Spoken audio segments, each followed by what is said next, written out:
บ่พ่อใหญ่พ่อใหญ่นี่ยังบีบอย่างนวดอยู่บ่พ่อใหญ่หรือว่าไข้แหละบ่ อันนี้เนาะ อืม มันใครเองมันได้ อย่าว่าจังให้ผู้อิหยังก็ผู้ตาบอดถ้าบ่บีบ เจ้าบ่โทรมาบอกข่อยว่านี่ ฮะ จักไผโทรมาบอกข่อย บ่ได้บ่ ชื่อ ได้ เรานั่น บ่ได้โทษได้บ่ ชื่อเรานั่นแม่นไผก่ออันคนตาบอดนั่น เออ เจ้าเอามานวดแล้วบ่ว่าฉันบ่ข่อยว่าเจ้าถามข่อยได้บาดนี่บ่ว่า ว่านนี่บ่ จักแม่นไผ พ่อใหญ่โทรหาบ่ ผู้ชายโทรมาน่ะ ยันบ่แม่นเฮาได้บ่ เจ้าว่าจักได้อันหมอนวดนั่นชื่อเรานั่นเด้ออยู่วัดชีวิไลนั่นว่า อืม คนตาบอดเราอ่ะ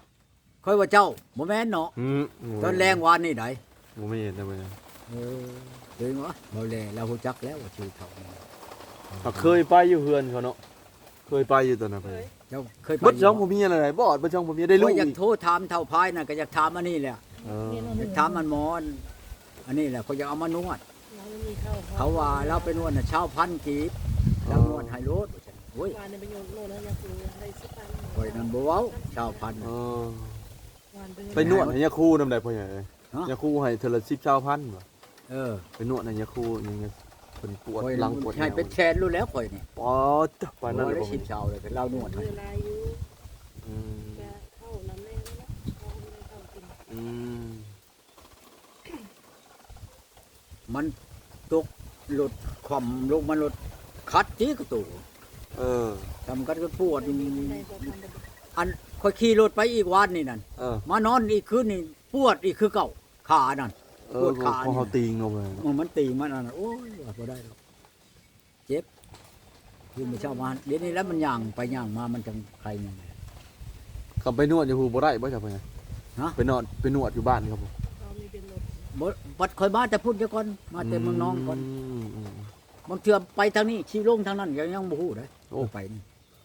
นี่ไปหน้าอยู่เนาะพ่อใหญ่เนาะว่าเอาไปแล้วเนาะเนาะ ลงทางชะมวยพุ่น เออ กลับไปชะง่ายคือกันได้ ม บางเทื่อแล้วพังมึงซะก่อนถ้าไปลงทางนั้นก็สิไปอันมึงเขาชงเรือซะก่อนอยู่ชะมวย วันที่15นี่ เออ ก็บื้อก็ชิบๆเป็นบ่มือฮือก็พอดีมือถึกมือเคยมา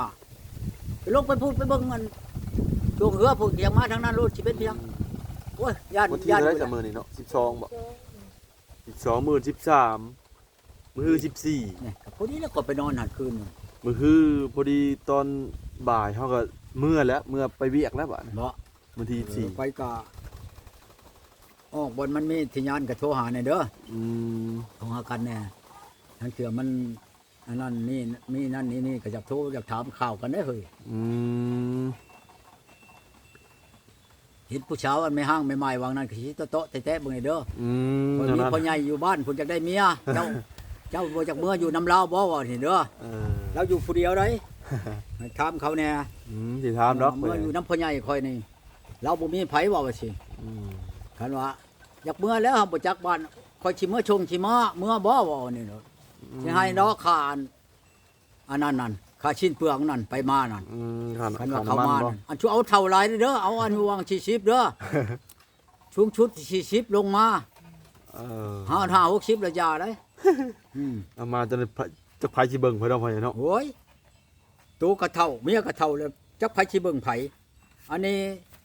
สมมุติว่าเมียนมเฮาเท่าบัดใครได้เนาะ อืม แนวเฮาแบกบ่ได้ไม่มันหนักเฮาก็เอาเจ้าแบกซะเจ้าตัวนี้น่ะปึ๊บปั๊บโดดผมแนวว่าเขาจะกันเฮ็ดบ่อนคนในบ้านข่อยนี่พอบักไทยนี่ไปเอาเมียอยู่บ้านนั้นลงพร้าวนี่เมียบัดกำลังเด้อยู่ชาวหาหมอนี่บัดชามที่ปลาย40ไม่อันแบกไม่ไปอันจุดทานนะไม่จิกเนี่ยตัดแล้วนี่ซ้ำมื้อนี้นั่นมันปึ๊บแบกปึ๊บไปโลดอีนั่นน่ะมันว่า โอ้ โอ้ขนาดแห้งมันว่าเมียเต็งมันมาเว้านำนี่โอ้คนกำลังเนาะหักเพิ่นนั่นเตี้ยนเวียกกลางคืนน่ะบ่แพ้มันให้หัวเพิ่นเลย เออ มาเอาน้ำข่อยเด้ เออ มาเอามันมาวางเดือนก่อนนี่มันมาให้เต็งเลยนะเฮ้ยเพิ่น เวียกกลางเว้นเก่งอยู่เวียกกลางคืนผมบ่ได้นะพ่อใหญ่ จูทานจูทินน่ะได้อยู่ เออ มันเวียนกลางคืนที่บ่ได้ให้มันให้หัวเพิ่นเลย เออให้บ่พ่อใหญ่เวียกกลางคืน ให้เด้มันเตะเรื่อยเพิ่นว่า อ๋อตะเตะบ่ จ พ่อใหญ่ นหน้าโตแน่ว่ะ เอ เอ อ อ มาให้กูแน่เถกให้กูแน่เถกเอาให้เพิ่นชักแก้ว100ให้ล้านเดียวมื้อนั้น อืม กูมีเงินเท่านี้ขายถ่านเป็นหลุด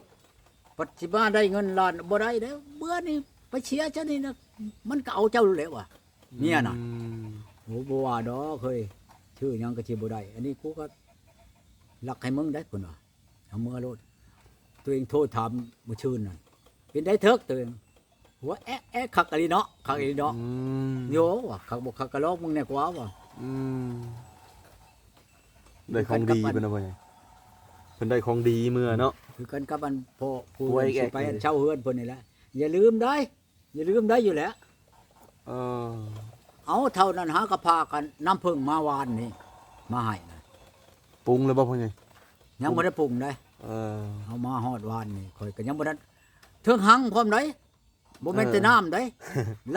ราย่านข่อยบ่เชื่อ เออเอาหั่งมานำดิ เขาไปเอามาเราจ้างเขาโหเป็นล้านเราเอานะ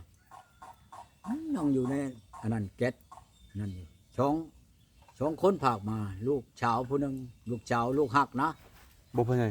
คำนั่งเพิ่งปลอมตัวเขาเฮ็ดเอานี่บ่เป็นยาเนาะ มันบ่เป็นแล้ว เออ ช้ำบ่พอกับเครื่องเฮาก็มันบ่ถือกันนะมันก็ตายซ้ำอีกแล้วบ่ มันเรากินแล้วก็บ่ให้ผลหยังเลยเนาะ อืม กินก็มีแต่หวาน ชลูก ซื่อ หัก ๆเนาะ นั่นผู้หนึงนั่นอยู่อัตตปือแล้วขึ้นไปทำงานอยู่เวียง แล้วบัดเช้านั้นบัดปะผัว แล้วบัดหมู่กันนะเอาว่าอันคันว่าเจ้าจะได้ผัวคืนนั่นก็ผัวพันกับพ่อหักข่อยนี้ว่าฉันโทรมาหาข่อยไอ้บัดนี้ล่ะเป็นเมียน้อยซำได เออ ผู้นี้นั่นอยากได้ผัวจำว่าอยากได้ผัวเขาก็ว่าแม่ เออ เลยพากพากเครื่องไปให้ เออ พากไปให้แล้วบ้านนี้แล้วโทรว่าได้คืนมาเอาเราอีกแล้วเดี๋ยวนี้โอ้เครื่องตัวนี้มันบ่แม่นธรรมดาพากส่งคืนมาวานนี่นะ อืม มาส่งข่อยแล้ว อืม จังว่ามีผู้อยากได้ล่ะสิเอาไปให้หมอนี้อยู่พี่อยู่บ้านอันนี้พี่ อืม จากมื้อใดให้มันชุงมันอันนั้นมาแล้วสิพากไปให้มันหมอนี่หมอนี่อยู่พี่อยู่บ้านบ่ออยู่วิละหมอนี่ก็เมียปะ จะได้เมียคืนมาบ่อย่างนั้น จะได้เมียคืน เออ คอยจังว่าบ่ได้แต่คอยเองนี่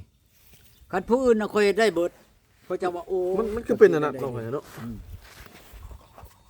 ประเทศให้ผู้อื่นพอได้เนาะพ่อให ได้ ญ่เนาะ อันนั้นแล้วเพิ่นว่าขี้เหงื่อเข้าตาตัวเองแล้วเอาออกบ่ได้ก็สิแม่นความเพิ่นว่า เออ ผู้อื่นนี่ยากผู้จังคอยเฮ็ดบ่พอฮอด3-4มื้อมาแหละ เออ 3-4มื้อมาแหละคือผู้บรรยากนี่คอยไปส่งเครื่องคอยขึ้นไปมาเลยมาหากันแหละ อืม โอ้ยอย่าว่าของอันนี้บ่แม่นคันว่าเบื้องหนึงอะของคูณมันบ่แม่นของคูณของขวงว่านี่อืม ควงไปได้นะพ่อใหญ่ ขวงแล้วบัดตัวเองจะได้บัดบ่ได้ประเทศให้หมู่บ่ได้ หรือว่าเป็นผู้เป็นอาจารย์อิหยังเองแล้วบ่ได้บ่เนาะพ่อใหญ่เนาะมันเป็นอันนั้น บ่ บ่ ได้แล้วว่ามันจังอันบ่ได้นะข้อยเห็นได้ก็มันก็บ่ได้ พ่อใหญ่เคยสูตรบ่สูตรมาใส่ตัวเองนี่ สูตรเมียกลับมานี่ บ่ได้เคยหากแต่ว่าเคยเฮ็ดแต่ในอันแปลว่าเฮามีนวดมีหยังเฮาเฮ็ดใช้นวดน่ะมาโล อืม เฮ็ดให้หมู่นั่นให้หมู่เฮ็ดจังชั้นเด้อว่าซั่น